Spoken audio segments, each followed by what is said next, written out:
Misalkan tentang sistem pemerintahan, dijelasin sampai selesai, kemudian ibu nanti akan kasih pertanyaan. Kalau bisa langsung dijawab, kalau tidak bisa cari dulu, nggak apa-apa.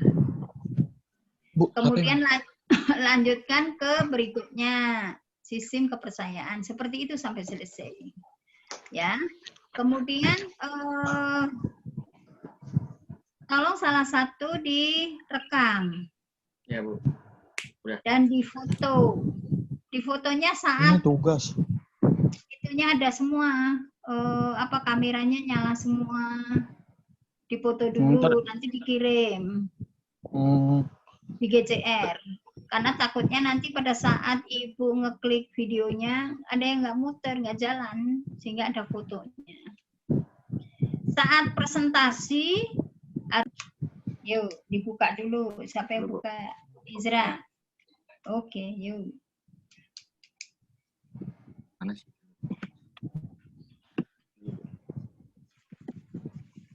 Yes. Ya, Bu. Selamat siang semuanya.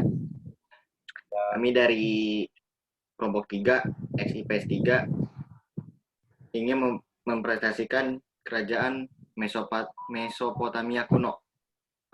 Perkenalkan, nama saya Zanem Putra. Yang kedua ada Dimas Wibowo. 3, Ifran Ariski. Lanjut aja. Letak kerajaan Iksan, Bu. Letak kerajaannya Iksan, Bu. Skip ya, Bu. Oke. Skip. Langsung aja terusin. Sistem pemerintahan Dimas. Baca, Mas. Ya, Assalamualaikum warahmatullahi wabarakatuh. Waalaikumsalam.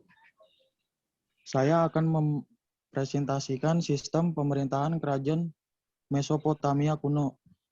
Sistem pemerintahan Mesopotamia kuno berciri teokrasi, kekuasaan tertinggi dipegang raja yang sekaligus kepala keluarga.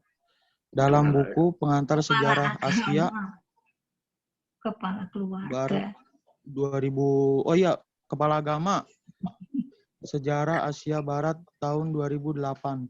Karya Ajat Sudrajat dan Miftahudin.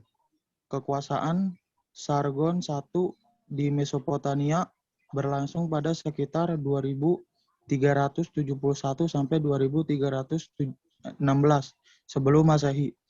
Ia juga berhasil mendirikan sebuah dinasti yang bertahan hingga 2230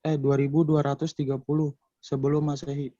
Pada masa pemerintahan Sargon I, perdebatan Akkadia dipusatkan di ibu kota. Peradaban Akkadia dipusatkan di ibu kota Ageda. Akkadia menganut sistem kerajaan feodal yang memiliki banyak negara kota di bawahnya. Corak pemerintahan dari peradaban Akkadia adalah militeristik. Terima kasih. Itu. Nah, sekarang kalau misalkan nih, Dimas, Ibu nanya, sistem pemerintahan Mesopotamia apa, Mas? Sistem kekuasaan yang dipegang oleh raja. Nah, itu sistem pemerintahnya apa namanya? Sistem pemerintahannya Kalau teokrasi, Indonesia, ya, Bu? Kalau Indonesia sistem pemerintahnya apa? Demokrasi. Indonesia sekarang sisi pemerintahannya Presiden. Demokrasi. Republik. Republik. Kenapa Republik? Karena dipimpin oleh Presiden. Nah, sekarang kalau kita kembali ke pemerintahan Mesopotamia kuno, sistem pemerintahnya apa? Republik. Monarki. Dilihat pimpinannya apa. Nah, monarki boleh. Kalau memang sebagian wilayah peradaban kuno itu di luar Indonesia itu menggunakan kaisar, dipimpin oleh kaisar. Tapi ada yang menyebutnya sebagai raja karena memang kekuasaannya sama. Kalau monarki itu kekuasaannya di tangan kaisar. Tetapi perbedaannya dengan Mesopotamia di sini ada cirinya teokrasi. Apa teokrasi? Nah, ini yang perlu kamu jelaskan. Apa tadi teokrasi?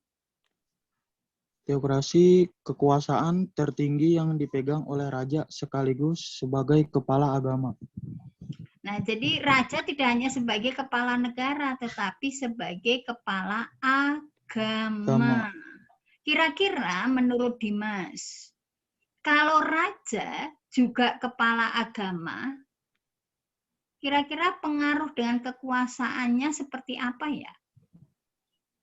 Kekuasaan raja itu mau terus gimana? Kalau dia sebagai kepala negara juga pimpinan agama. Menurut kamu, kira-kira itu pemerintahan akan jadi seperti apa?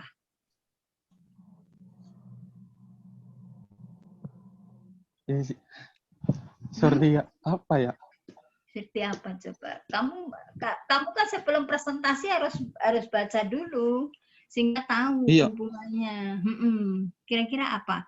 Kalau dia sebagai pimpinan negara, tetapi dia juga mimpin agama, kira-kira aturan yang dia keluarkan di dalam agama untuk membenarkan apa yang dilakukan, apa yang ditetapkan dalam aturan negara itu benar. Pasti dia akan melakukan itu, sehingga apa yang dilakukan itu sudah sesuai dengan agama, perintah agama. Sehingga orang bisa mengatakan apa yang diperintahkan raja itu adalah dogma, aturan. Itu. Kalau apa yang dikatakan raja, apa yang dilakukan oleh raja itu adalah aturan atau dogma, kira-kira kekuasaan raja ini menjadi seperti apa? Kekuasaannya seperti... Kekuasaan gimana kira-kira? Luas apa enggak? Iya, luas. Terus merasa menguasai semuanya enggak? Iya. Nah, itulah yang disebut kekuasaannya absolut atau mutlak.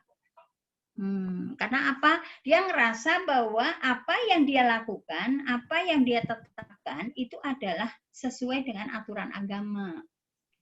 Nah, inilah yang nanti akan mewujudkan suatu revolusi-revolusi. Sehingga mereka akan mencari sistem pemerintahan yang sesuai. Nah, itu. Nah, saat kamu membuat PowerPoint di dalam membuat PowerPoint itu lebih bagus itu yang sesuai dengan sub atau judulnya. Di situ kan judulnya sistem pemerintahan peradaban Mesopotamia kuno, jangan kerajaan tapi peradaban. Ya.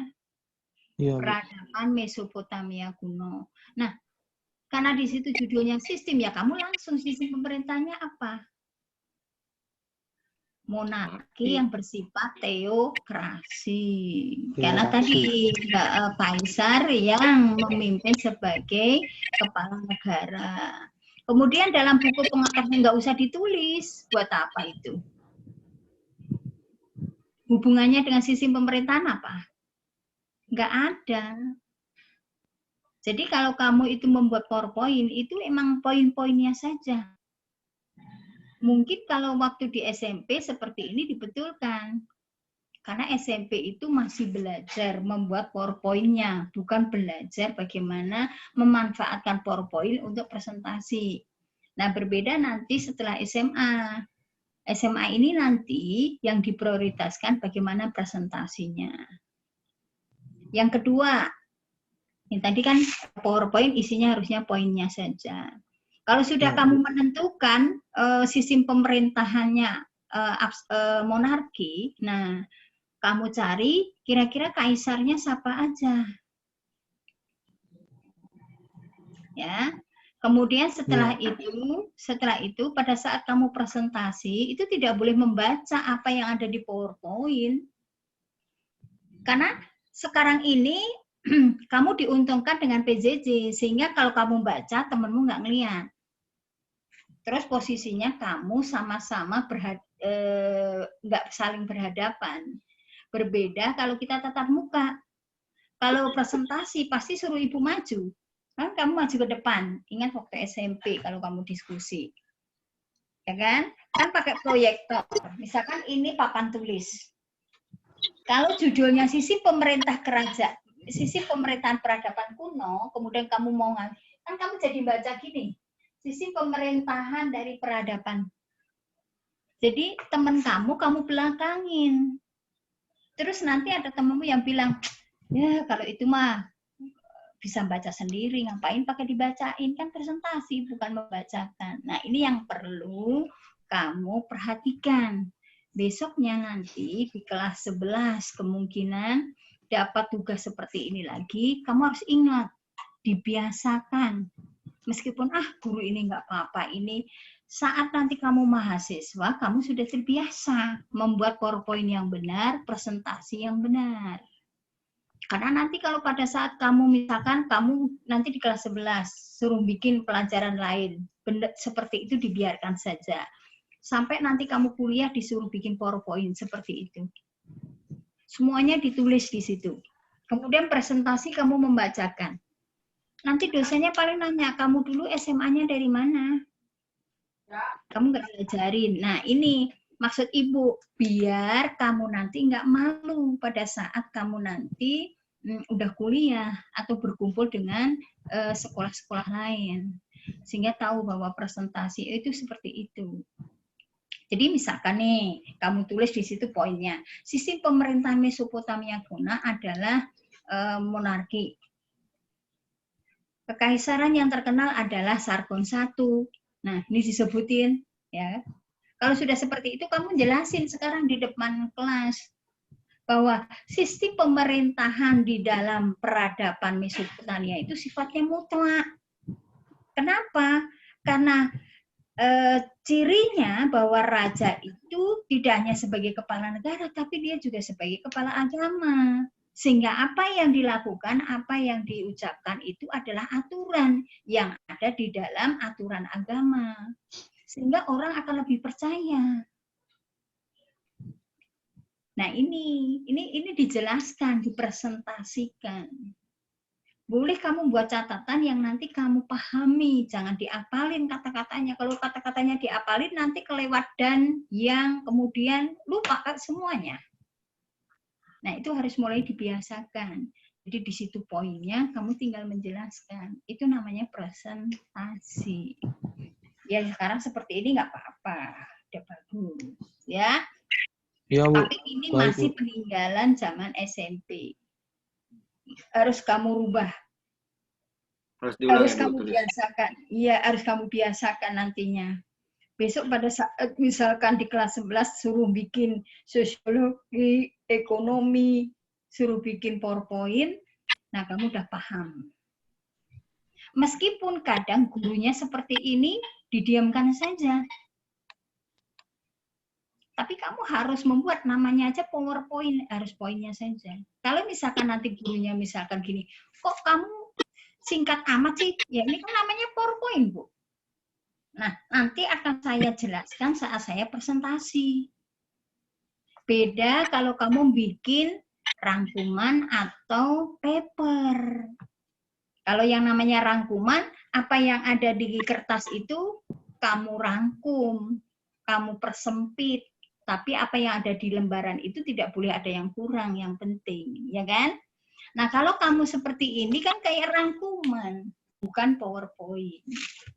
Itu Mas ya, itu untuk Ya, Bu. semuanya. Baik, Bu. Ini untuk semuanya, pengetahuan buat kalian semuanya, sehingga nantinya kalau bikin PowerPoint namanya aja PowerPoint.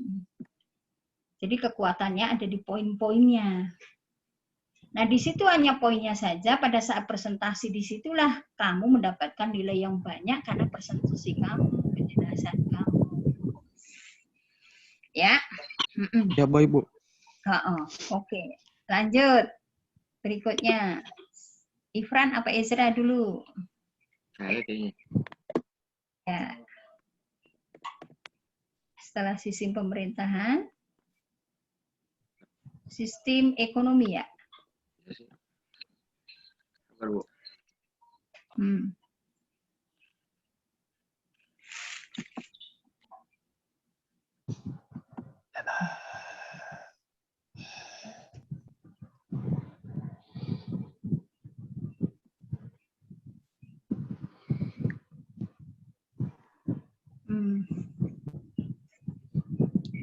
Mata pencarian. Ya. Mata pencarian kerajaan Mesopotamia. Sistem peradaban Mesopotamia itu terdapat di sistem pertanian dan pengairan.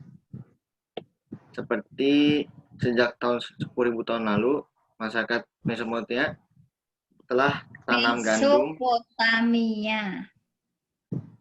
Mesopotamia telah menanam gandum dan sereal.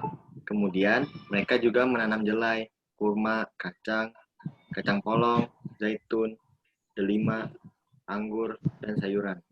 Selain bertani, masyarakat di peradaban Mesopotamia ini juga berternak domba, kambing, babi, dan sapi.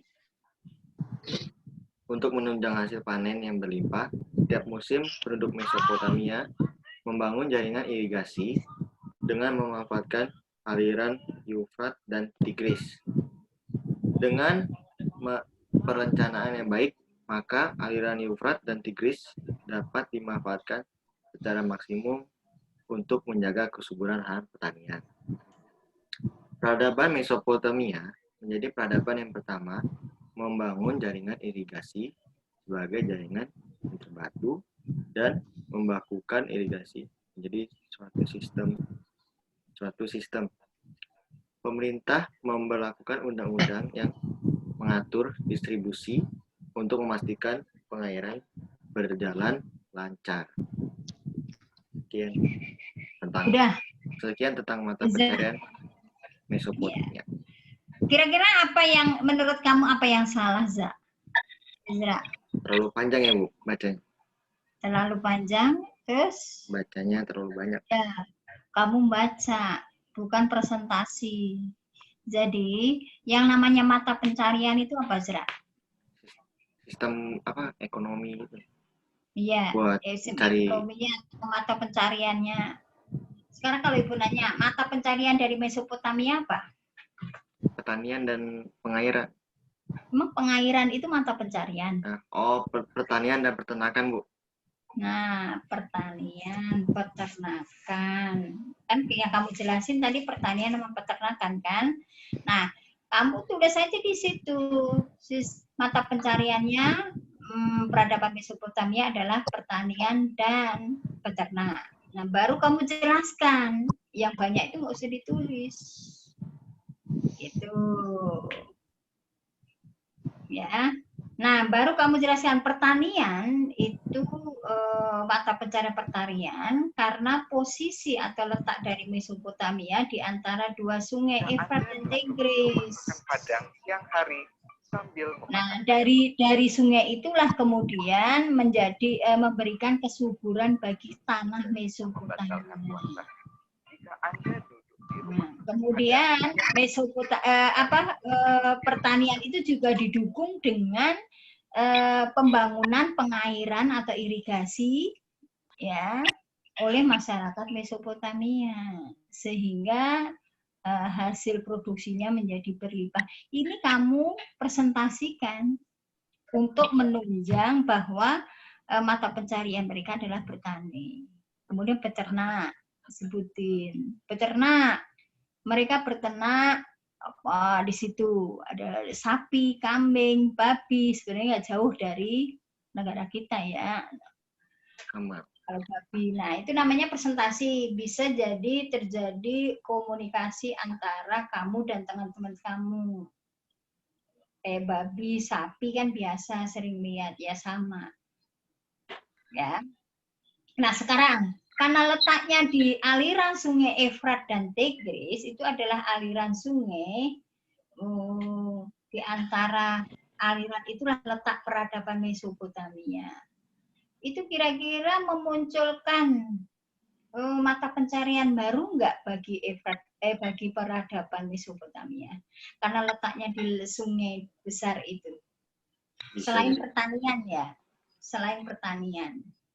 Bisa, Bu. Kira-kira apa? Penyeberangan mungkin, kapal. Penyeberangan, kapal. Saat itu sudah bisa buat kapal.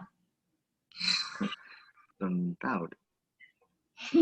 Sudah lihat ya, Bu? Makanya perlu dibaca dulu. Kan itu letaknya sungai. Kita bayangkan itu sebelum Masehi, di mana jalur darat itu jarang digunakan. Mereka menggunakan transportasi itu lebih banyak dengan laut. Kita ingat bahwa dulu masyarakat purba itu hidupnya berkelompok, pindah tempat, cari tempat yang subur. Biasanya tempat subur itu ada di pinggiran sungai. Iya kan? Nah, sungai itu menjadi alat transportasi mereka. Kenapa? Kalau nyusurin sungai itu dari hulu ke hilir itu udah ketemu. Tapi coba kalau daratan, masih banyak hutannya. Begitu masuk hutan belum tentu bisa keluar lagi. Nah, transportasi air inilah yang digunakan membuat mereka bertemu dengan orang asing. Tanpa disadari terjadilah transaksi perdagangan. Nah, makanya umumnya peradaban yang letaknya di sungai besar itu selain pertaniannya yang maju juga perdagangannya. Apalagi hasil dari pertaniannya melimpah. Ya, Isra. Jadi di situ poinnya saja yang kamu sebutin. Dan nanti kalau ditanya, kok cuman poin, ya namanya PowerPoint. Tapi kamu menjelaskannya saat presentasi. Kamu harus bisa menguasai. Apalagi kalau ada buktinya. Ya kan? Misalkan hasil dari pertaniannya pada masa Mesopotamia. Mungkin ada peninggalan yang gambarnya tentang pertanian. Gambarnya tentang peternakannya. Nah, itu lebih bagus lagi. Ya, oke, lanjut. Fran, nanti diperbaikin ya pada saat dikirim ke GCR yang sudah diperbaikin. Oke. Nah, ini Bu tadi. Oh iya, lah itu kan ada perahunya itu, ya kan? Ya. Itu kan alat transportasi dulu itu, ya kan? Mereka berdagang, nggak hanya sekedar jalan aja, nyebrang aja, tetapi untuk perdagangan mereka. Ya, lanjut. Itu ilustrasinya ya. Iya, Bu. Tadi. Ya lanjut, boleh. Kadang Ezra, kamu nggak usah pakai, kamu malah justru gambarnya ini kamu duluin, kemudian di sini bawahnya gambar ini tulis mata pencariannya, pertanian. No, dikasih sini A, nih kayak gini, misalnya ini pertanian, ini B, peternakan, nih perdagangan. Nah, seperti itu lebih bagus. Sehingga orang menarik, apa sih kok dikasih bulir-bulir gitu. Nah, bagusnya pada saat kamu presentasi. Ibarat kamu nanti, seandainya kamu nanti bekerja, pada saat kamu menjadi seorang direktur, kemudian kamu menjual hasil produksi kamu, nah kamu harus pandai untuk presentasi. Kalau kamu membuat PowerPoint, kemudian di situ ada hasil produksi dari perusahaan kamu, kemudian di bawahnya kamu tulis banyak, orang malas mau baca. Ngapain? Mendingan kamu fotokopi, kemudian kirim ke saya, selesai. Tapi kan kamu pengen mempresentasikan biar mereka menarik untuk beli. Nah ini, kalau di situ kamu langsung ini hasil produksi, kemudian kamu kasih keunggulannya dengan mempresentasikan, itu akan lebih bagus. Nah, itulah fungsinya. Jadi, kamu dipersiapkan. Begitu nanti kamu lulus SMA, kalau seandainya kamu kuliah udah siap, kamu udah bisa presentasi, ya kan? Kemudian pada saat kamu mau bekerja, seandainya jadi marketing, kamu sudah biasa. Kamu bikin PowerPoint, udah biasa. Kamu pinter sih, bagus ini, ya. Setelah kamu presentasi, kamu sudah terbiasa. Nah, inilah keterampilan seperti inilah yang harus terus dikembangkan. Karena memang itu perlu dilatih. Bisa karena biasa. Tapi kalau salah begini ibu diamkan, kemudian kamu terbiasa membuat seperti itu, terbiasa kamu itu presentasi hanya membaca, nah pada saat nanti kamu bekerja, ya akhirnya begitu hasilnya. Ya. kacau. Jadi meskipun nanti pada saat kamu kelas 11, kelas 12 gurunya tidak menyuruh harus begini-begini, tapi kamu sudah terbiasa seperti itu. Karena yang benar seperti itu. Sehingga kamu punya kemampuan. Karena sekarang itu yang penting apalagi anak IPS. Anak IPS itu modal utamanya kan omongan. Kalau gaya bicara kamu sudah menarik, bahasa tubuh kamu juga isyaratnya bagus, maka banyak pengusaha-pengusaha yang akan merekrut kamu. Nah, yang penting itu sekarang itu teknologi sudah jelas ada. Ya, yuk lanjut. Oke, Zra. Iya, Bu. Untuk semuanya seperti itu buat pengetahuan. Ayo, Ifran. Kepercayaan ini, Bu, farsa. Oh, ya Percaya lanjut masa. berarti hasil budaya berarti peninggalan. 5. Ya. Kebudayaan kerajaan Mesopotamia. Salah satu budaya Mesopotamia adalah pemakaian bahasa komunikasi. Bangsa Sumeria umumnya memakai abjad atau paku. Hal tersebut diperkuat dengan temuan prasasti yang berisi aturan, hukum, dan kerajaan yang memakai huruf gabung. Ada gambarnya nggak? Fran, ada gambarnya nggak, Fran? Budaya. Hasil budayanya ada gambarnya nggak, Fran? Ada bukannya, Bu? Mana? Bu. Bentar, Bu. Nah, Ini, Bu. Nah. Biasanya huruf paku gitu, Bu. nah, contohnya ini huruf paku. Ya, itu nanti kamu masukkan dalam PowerPoint ya. Misalkan kamu judulnya gini, kan kebudayaan peradaban Mesopotamia. Langsung 1 gambarnya, tulis huruf paku. 2, tadi hukum apa di situ? Misalkan hukum Hammurabi misalkan. Kan ini ada deh tata aturan hukum. Nah, kamu sebutkan gini, kalau perlu itu ada contohnya. Ya, huruf paku ada contohnya. Hasil peninggalan dari Mesopotamia, kayaknya ada lagi dah. Yang bentuknya kayak piramid, zigurat. Itu Mesopotamia itu. Cari lagi ya. Jadi kalau ini terlalu singkat tetapi nggak mengena gitu loh. Ya. Kamu menggunakan kata-kata yang nggak berfungsi gitu. Langsung aja kalau peninggalan itu langsung gambar namanya apa, fungsinya apa. Misalkan huruf paku, udah langsung gambar huruf paku. Fungsinya untuk apa? Untuk menulis dalam aturan, hukum, undang-undang gitu. Terus ada lagi peninggalan yang berbentuk fisik, bangunan. Ada enggak? Gambar, ada enggak? Nah, itu. Oke, Fran? Ibu. Ya, nanti dilengkapin ya. Ya. Oke. Dimas tadi udah ketemu jawabannya? Belum, Bu. Belum. Dengarkan. Belum. Baik Dimas, Ezra, Ifran. Tadi kekurangan yang Ibu berikan, yang udah Ibu lengkapin, kamu lengkapin di GCR. Saat kamu kirim masing-masing sesuai dengan tugasnya, dilengkapi di situ, diubah. Kan sudah Ibu kasih contoh tuh, ini begini caranya begini. Nah, nanti yang sudah diubah itu yang dikirim ke GCR. Jangan ini lagi. Yang sudah diubah ya? Iya dong. Berarti yang dikirim bagian kita masing-masing kan, Bu?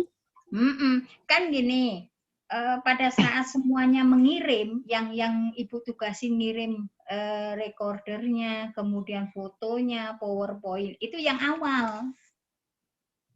Yang ini.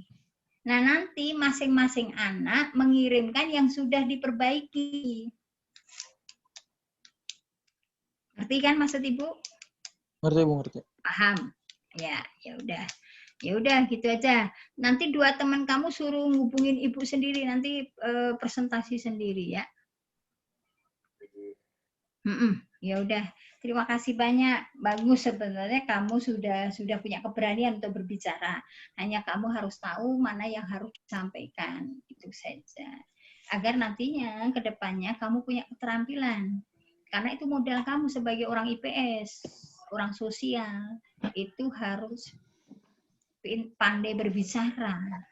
Dalam dunia politik, jurusan kamu nanti kan politik, hubungan internasional, ya kan?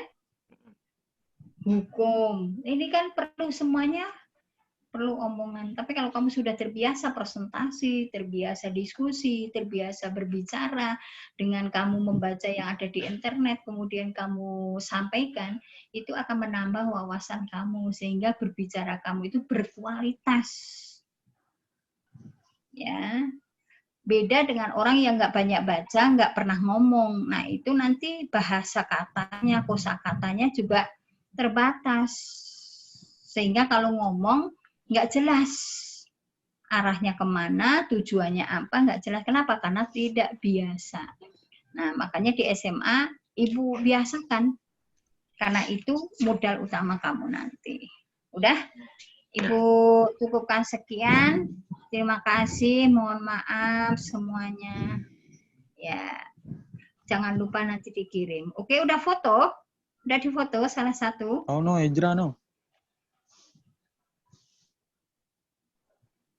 Foto, Bu. Ya, semuanya ada. Iya dong. Nanti buat bukti Ibu kalau Ibu ngadain diskusi. Oh, iya. Diskusi 2, presentasi. 3. Oke, terima kasih banyak. Terima kasih banyak ya. Assalamualaikum, Ya, Bu. Ibu Liv. Siap.